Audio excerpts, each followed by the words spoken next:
সকলকে জানাই মহাশিবরাত্রির অনেক অনেক শুভেচ্ছা ও ভালোবাসা। সকালে স্নান-টান করে বাড়িতে পুজো করে তারপরে আমি শিব মন্দিরের উদ্দেশ্যে বেরিয়ে পড়লাম। তো আমাদের হাউজিং এর ভেতরেই শিব মন্দিরটা ছোট্ট মতো কিন্তু খুব সুন্দর। কত সুন্দর ফুল দিয়ে সাজিয়েছে দেখো শিবরাত্রি উপলক্ষে।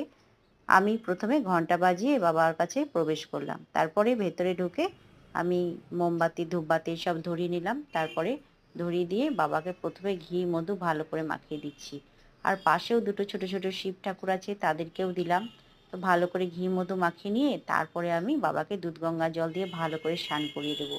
প্রথমে বাবাকে দিলাম, তারপরে পাশে দুটো ছোট ছোট শিব ঠাকুর আছে, তাদেরকেও দিলাম। তারপরে গোটা বেল, ধুতরা ফুলের ফল যেটা হয়, আকন্দ ফুলের মালা, ধুতরা ফুল, গোটা ফল সমস্ত কিছু বাবাকে দিলাম, উৎসর্গ করলাম বাবার নামে। আর যে সমস্ত ভেতরে ঠাকুর আছে সব ঠাকুরকে আমি পুজো করলাম, প্রণাম করলাম। তারপরে আমার মনস্কামনা জানিয়ে ভালো করে ভক্তি ভরে প্রণাম করে ঘন্টা বাজালাম।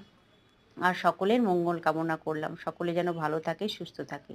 বাইরে বেরিয়ে এসে তুলসী মঞ্চ আছে, সেখানেও প্রণাম করে নিলাম, ধূপবাতি মোমবাতি এইসব ধরিয়ে দিলাম। তো ভালো করে পুজো করে নিয়ে তারপরে বাড়ি চলে যাব। হাজব্যান্ড আমি দুজনেই গেছিলাম।